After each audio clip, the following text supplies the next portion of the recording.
অষ্টম শ্রেণীর শিক্ষার্থীরা, আমি তোমাদের গণিত বইয়ের 26 পৃষ্ঠার এই ছকটা আজকে পূরণ করে দিব। দেখো এখানে কি বলছে, আমাদেরকে কিছু কলাম দিচ্ছে। দেখো কলামে লেখা রয়েছে বন্ধুদের সংখ্যা, খাবারের খরচ টাকা, প্রতিজনের খরচ টাকা, ভগ্নাংশে প্রতিজনের খরচ টাকা, দশমিকে। তো আমাদেরকে কিছু সংখ্যা দিচ্ছে, এই সংখ্যাগুলো থেকে কি করতে হবে, প্রতিজনের খরচটা এখানে ভগ্নাংশ আকারে লিখতে হবে আর প্রতিজনের খরচটা দশমিক আকারে এখানে আমরা লিখবো। ঠিক আছে, তো এটা কিভাবে করতে হবে দেখো।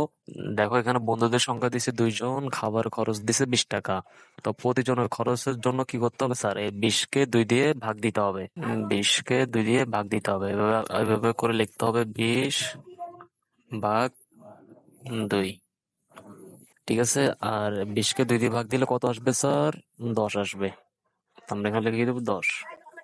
পরেরটা তো স্যার করাই আছে, দেখেন 42 টাকা খরচ ছিল আর বন্ধুদের সংখ্যা ছিল 4 জন, তাহলে প্রতিজনের খরচ বের করতে হলে কি করতে হবে, 42কে 4 দিয়ে ভাগ দিতে হবে। 42কে কি 4 দিয়ে ভাগ দিলে যা আসবে তাই এখানে বসাইছি। দেখেন প্রতিজনের খরচ মানে একজনের খরচ বের করতে হলে কি করতে হবে, মোট টাকাকে যতজন বন্ধু আছে তাই সেই সংখ্যা দিয়ে ভাগ দিতে হবে। মানে এই সংখ্যাটা আমরা উপরে লিখবো আর এই সংখ্যাটা আমরা নিচে লিখবো, এইভাবে।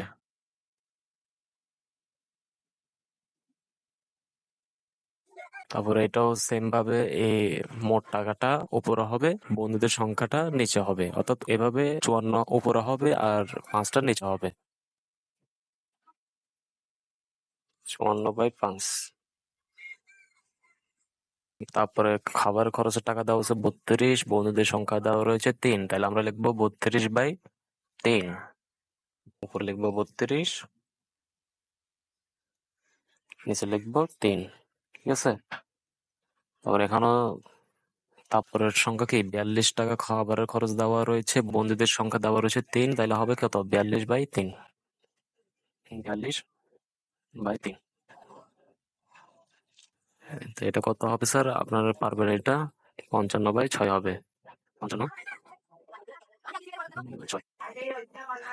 তারপরে 60 টাকা খাবারের খরচ 7 জনের জন্য, তাইলে প্রতিজন হবে কত, 60, 60, 57। তো স্যার 42কে 4 দিয়ে ভাগ দিলে কত আসবে তা আমরা এখানে লিখবো দশমিক আকারে।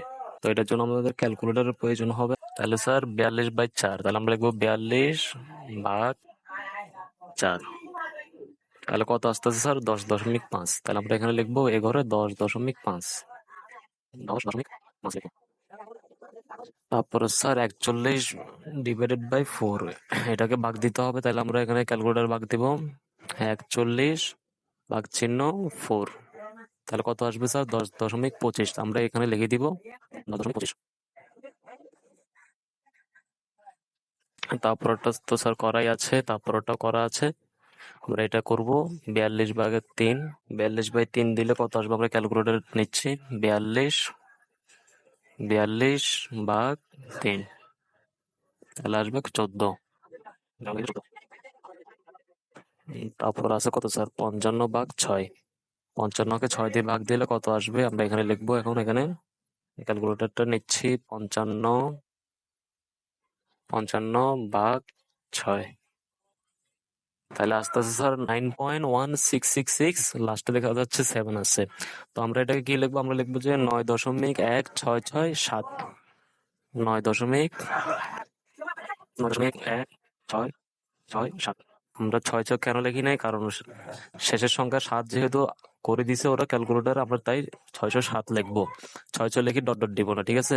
এখানে 6 লিখে ডট ডট কেন কেন দিছে, ক্যালকুলেটরে 6 অনেকগুলো আসতে ছিল, শেষ সংখ্যা 6 ছিল, তাই সবগুলো 6 না লিখে 6 কয়েকটা লিখে ডট ডট দিছে। আর আমরা আমাদের ক্যালকুলেটরে দেখতে পারলাম যে 6 আছে, ঠিক আছে, কিন্তু লাস্টে দিয়ে একটা কি 7 করে দেওয়া হয়েছিল, তো আমরা 7 করে দিলাম, তাই ডট ডট না দিয়ে আমরা 7 লিখে দিলাম। তারপর হচ্ছে কত, 60/7। 60কে 7 দিয়ে ভাগ দিলে কত আসবে, 60/7। 8 দশমিক কত আসলো, 5, 7, 1, 4, 2, 5, 7, 1, 4, 2, 8।